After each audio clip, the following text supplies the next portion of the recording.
Mas Deus irá falar nessa noite com toda a igreja.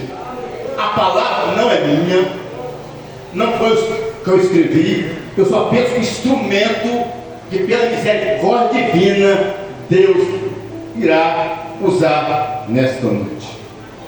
Alguns dias atrás, lá no Rio de Janeiro, houve um show de uma cantora chamada Lady Gaga.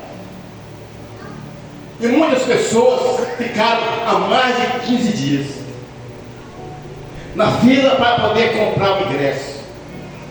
E pasmem, os senhores, homens, mulheres, jovens, para não perder o local onde eles estavam reservando os seus lugares, estavam usando fralda geriátrica. E ali eles faziam as suas necessidades, e quando aquelas fraldas estavam sujas, cheias, eles tiravam aquelas fraldas, descartavam na rua, e aquele ficou insuportável. Por que eu estou dizendo isso? Porque tem a ver com a mensagem que eu vou pregar hoje. Porque o tema dessa mensagem é resgatando aquilo que se perdeu. Queridos, todos nós sabemos que Saul, ele foi o primeiro rei de Israel. Ele reinou durante 40 anos. Só que no reinado de Davi, em todo o tempo da nação de Israel, eles enfrentaram um inimigo terrível, que era os filhos de Deus. Os piores inimigos que Israel enfrentou em toda a sua história no Antigo Testamento eram os filhos de Deus. E agora, no decorrer do seu reinado, Saul enfrenta os filhos de Deus novamente. E ali havia um gigante chamado Golias, que tinha 3 metros de altura. Esse gigante, durante 40 dias, desafiou o exército de Saul, o exército de Israel. E diga de passagem, o exército de Saul tinha mais de 100.000 homens.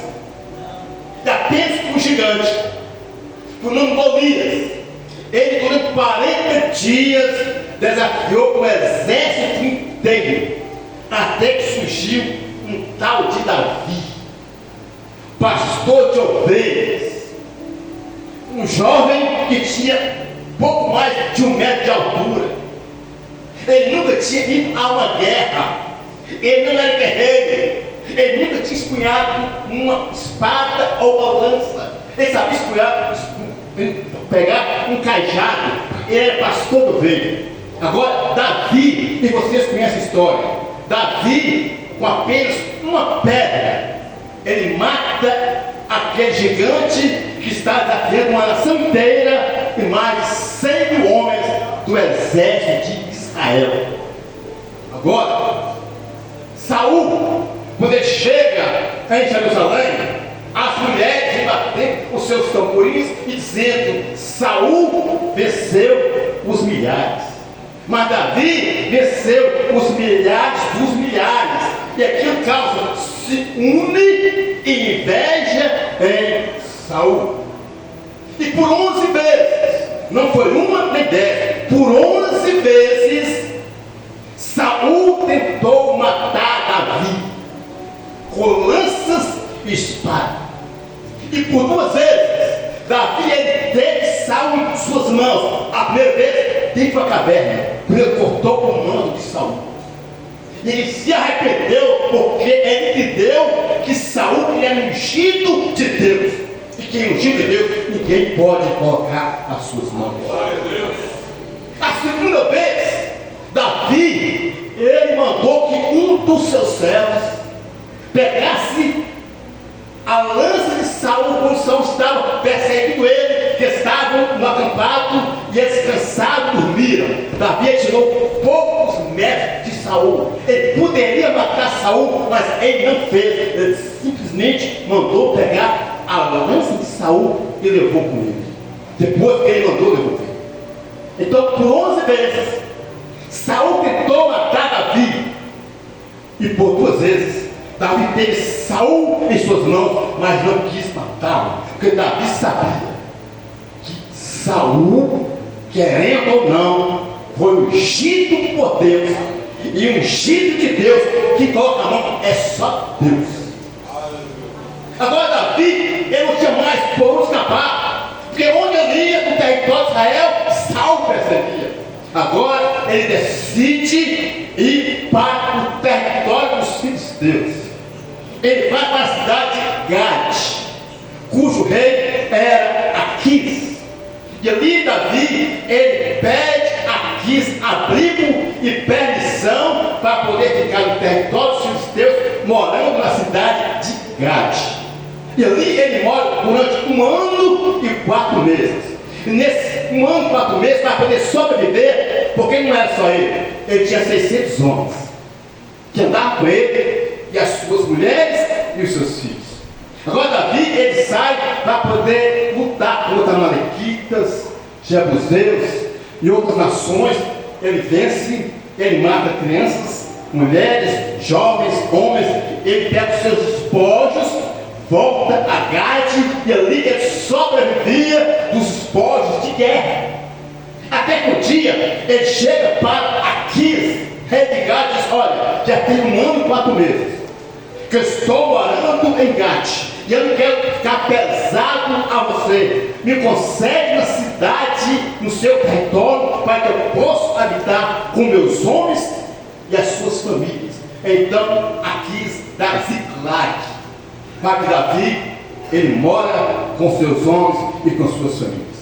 Agora, certo dia, Aquis e os reis filisteus, eles se reúnem para poder ir lutar contra a nação de Israel. E agora Aquis, ele chama Davi e os seus 600 homens para poder acompanhá-lo, para poder lutar contra os israelitas. Davi, com medo, ele não diz não, ele aceita ajudar-se aos filisteus para poder lutar contra o seu povo. Só quando eles se reúnem, os príncipes filisteus, eles dizem: é esse que é o Davi, que venceu Golias? E aqui diz: é sim, já tem 1 ano e 4 meses que ele está morando aqui sob os meus olhos, e é tem sido leal e fiel para conosco. Então os vai dizer para Aquis: ele não vai conosco, porque ele pode se rebeliar e em vez de lutar ao nosso favor, ele vai lutar ao nosso desfavor. Dispensa ele, manda ele voltar novamente para Ziclag. Agora aqui chega para Davi e diz: olha Davi, você não pode ir conosco, volte a Ziclag. Você mostrou ser leal para conosco. Só que quando Davi chega a Ziclag, 3 dias depois, ele estava cansado, os filhos estavam cansados, e agora, quando ele chega, Ziclag foi saqueada pelos amalequitas. Eles tinham colocado Ziclag abaixo de fogo.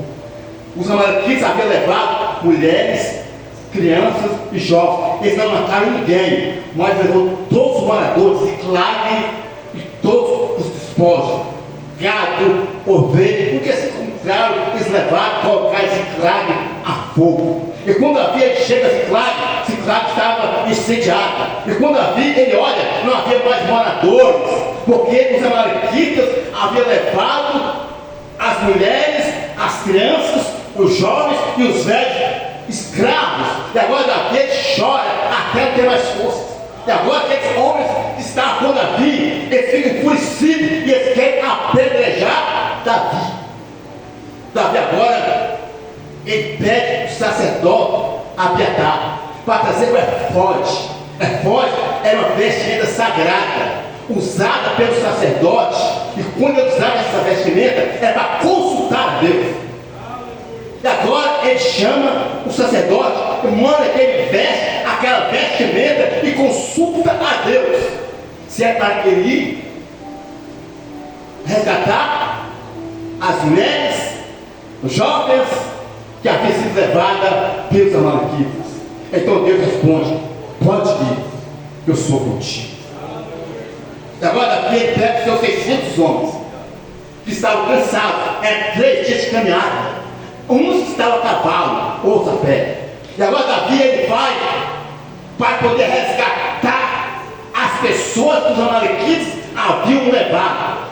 E agora, no meio do caminho, 200 não aguenta, fica cansado e fica para trás. E agora Davi ele segue com 400 homens para poder resgatar as suas famílias que estavam já há 3 dias de caminhada. E pelo caminho Davi encontra uma amalequita que havia ficado para trás.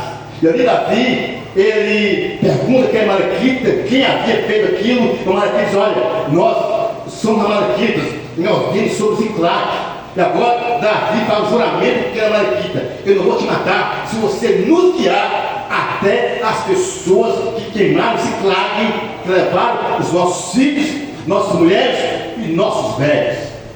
E agora, para poder resumir a história, Davi, ele alcança os amalequitas. Ele não tem piedade. Ele mata um por um.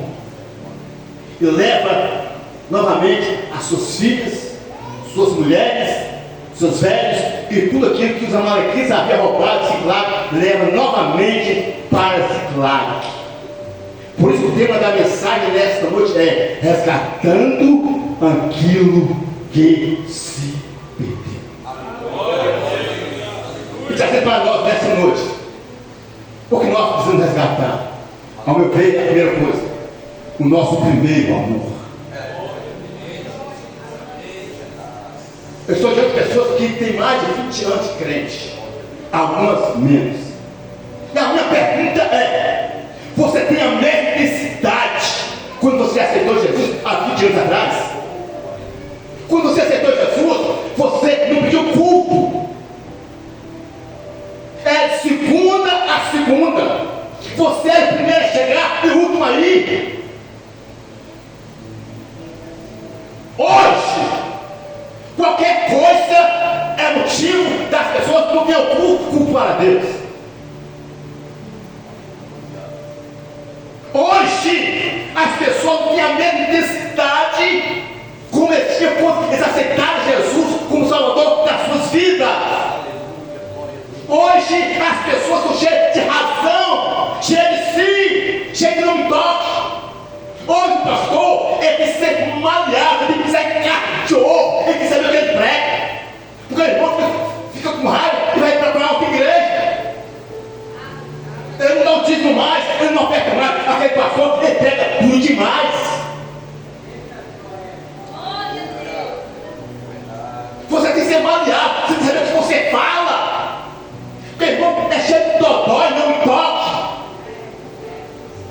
Mas interessante, quando você estava lá no mundo, você ficava no show de 7 da noite até de madrugada e não se sentia cansado. Hoje, da 9 1, o irmão pega a vida e vai embora.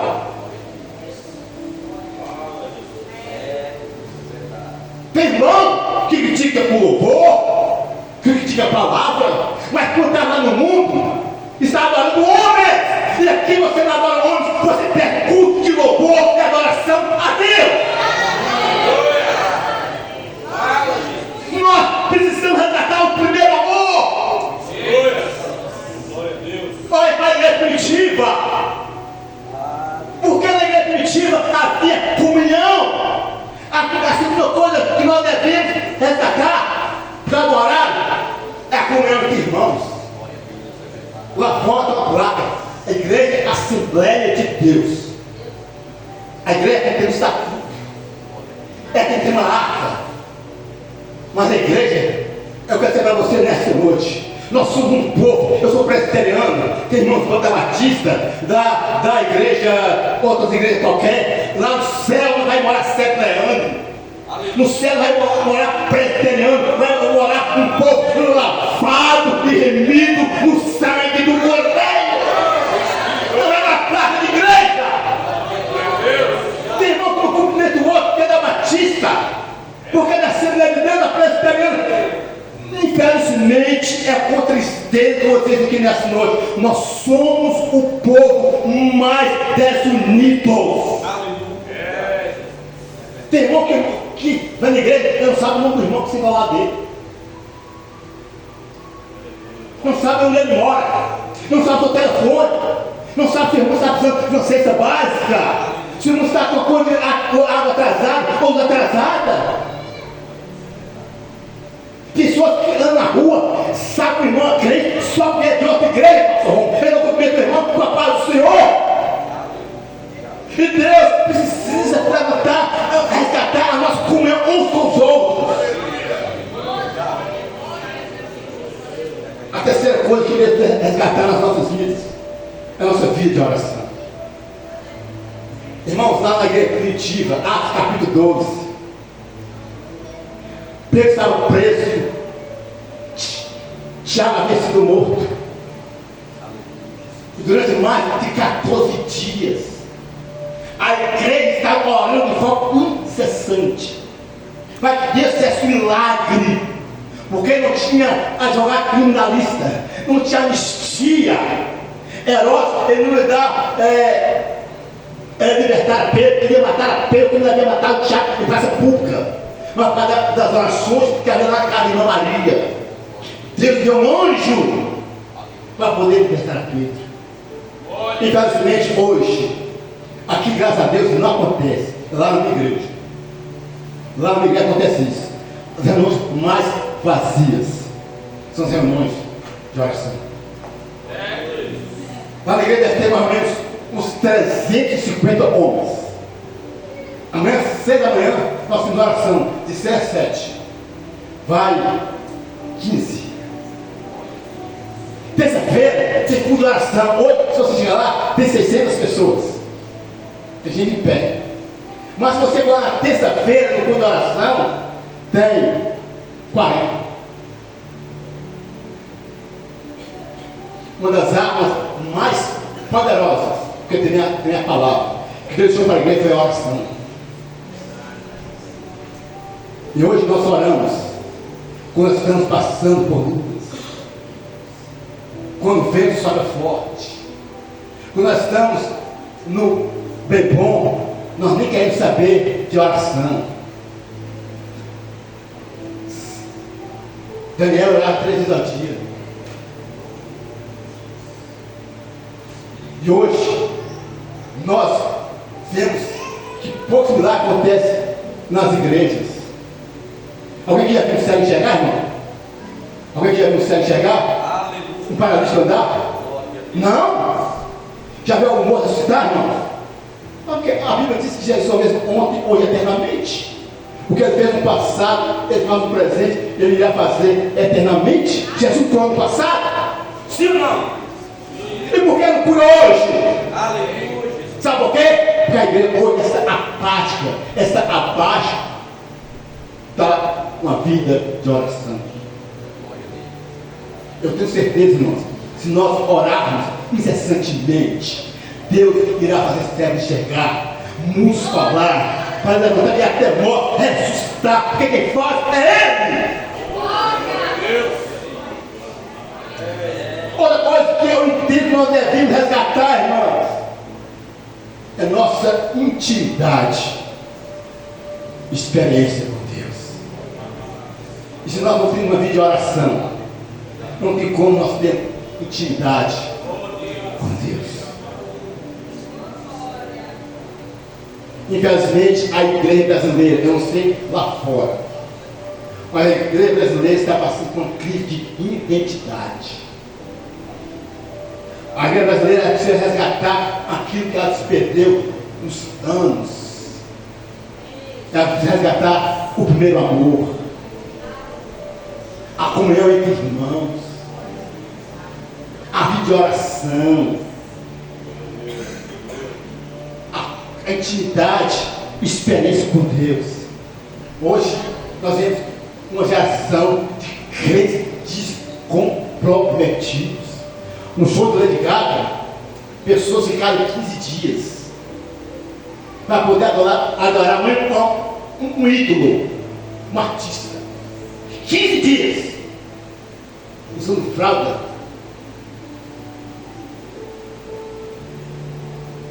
Adorando mulher, homens.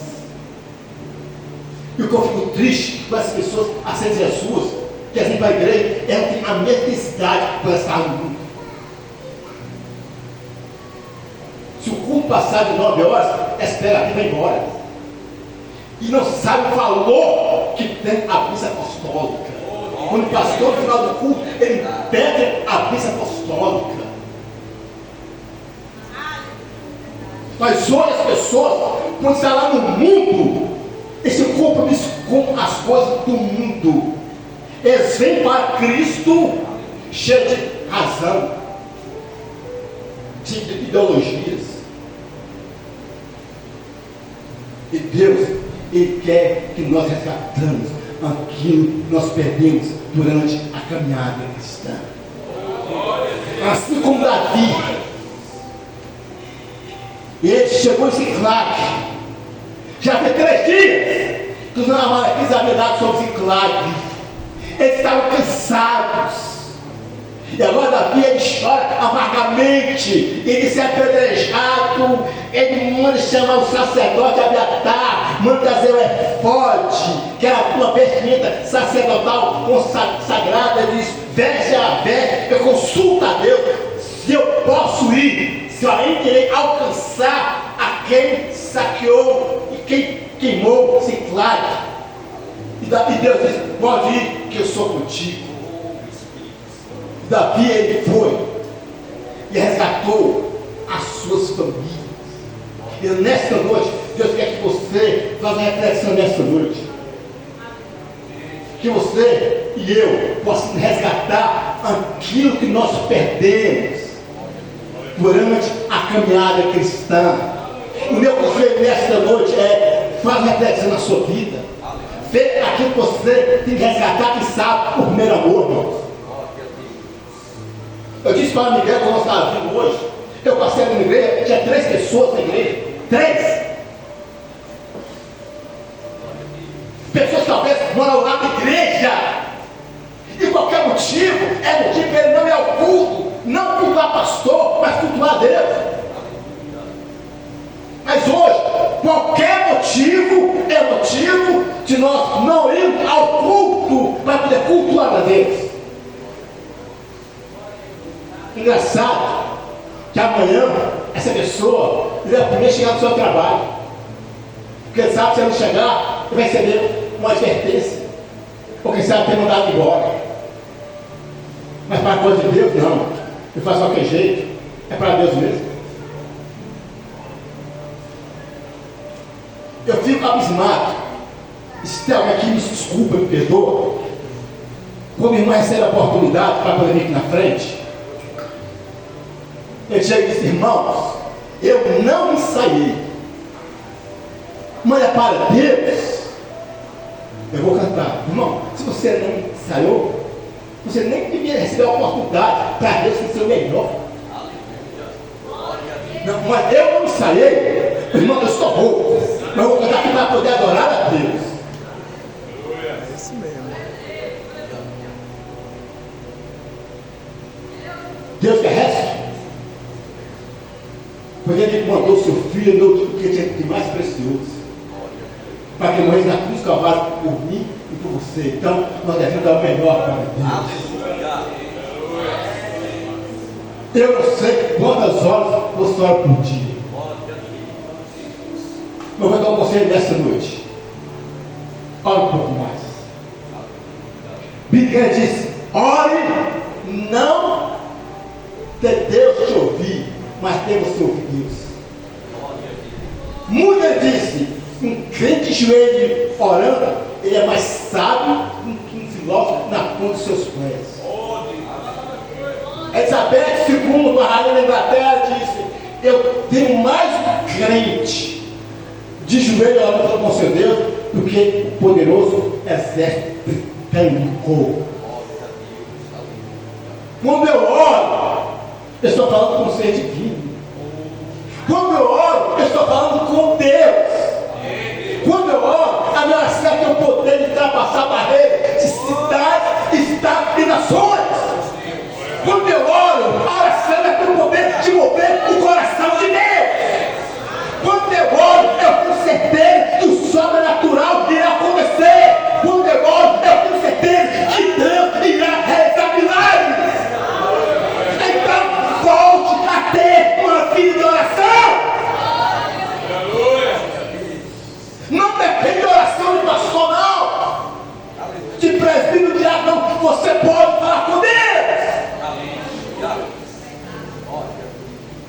Se a igreja orasse, se a igreja orasse, nós tínhamos esse céu enxergasse. Muitos falaram, os cultos serem diferentes uns dos outros. Mas a igreja precisa resgatar o seu momento de oração. Resgatar uma vida de compromisso. Meu desejo é que quantas pessoas vieram do mundo aceitar Jesus? Eu te dá para mim. Glória a Deus. Todos nasceram lá cristãos? Não, eu faz. Amém. Então eu vou dizer para você nessa noite. Mantenha essa mesma intensidade que nós estamos no mundo. Você vê Zezé Camargo Luciano.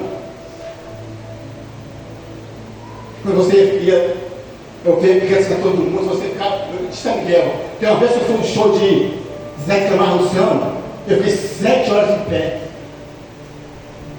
O show ia começar a 2 horas da noite, era 7 horas da manhã, 7 horas, para não perder o lugar. Agora estou na igreja, eu vou ficar com preguiça de adorar o meu Deus. Eu sou apaixonado por Deus. Eu penso que cada dia eu seja mais constante para poder fazer a sua obra. Então, a mensagem que Deus me deu foi essa. Eu sei que hoje é dia das mães, eu já vou mostrar a barra para quem direito. Mas a barra, quando o pastor, o irmão Francisco me chamou, eu perguntei para ele, tem algum tema livre? Ele disse, não, a mensagem que Deus estava, se eu for orar, diante dessa mensagem. Resgatando aquilo que se perdeu. Diz comigo, o primeiro amor, uma vida de oração, comunhão entre os irmãos, uma vida de intimidade com Deus, uma vida de compromisso. Deus abençoe vocês, em nome de Jesus.